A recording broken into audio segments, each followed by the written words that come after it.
però direi di proseguire con il programma passando ad edilizia acrobatica, che ci darà una dimostrazione di una innovazione tecnologica nel nostro settore. Non è da molti anni che esiste questa tipologia di interventi, sono interventi che vengono fatti a parete in doppia fune, ma io chiederei intanto al responsabile di spiegare, che ci spiegherà durante il momento dell'esibizione, cosa stanno facendo e di cosa si occupano. Grazie.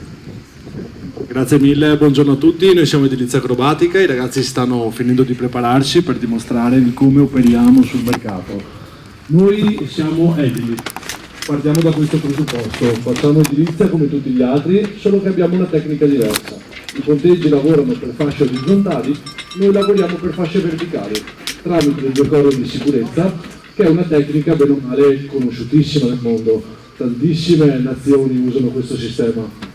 Noi in Italia l'abbiamo portata circa nel 1994. Siamo riusciti a espanderla grazie al nostro SEO e siamo arrivati a essere oltre 1500 persone qui sul territorio nazionale e abbiamo circa 130 uffici in tutta Italia. Cerchiamo sempre di più di coprire in maniera capillare tutto il territorio.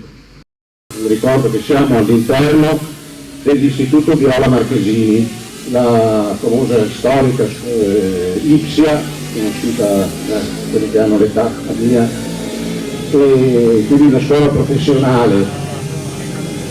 Sono presenti anche il Sistema Moda, sempre un'altra scuola professionale, che sono nel primo laboratorio, nel secondo ci siamo noi, poi qua ci sono gli elettricisti e gli autoriparatori.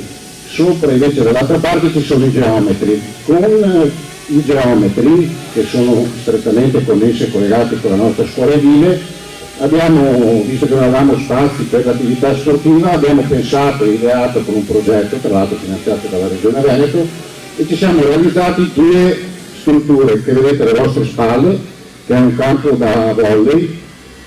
Quindi i ragazzi di quarta e quinta geometri hanno tracciato, hanno fatto i rilievi con la strumentazione tecnica e i nostri ragazzi lo hanno realizzato scavando, poi riempendolo sotto, poi ce lo spiegherà meglio il professore che ha realizzato l'intervento come l'ha fatto, e ricoperto con un prato sintetico.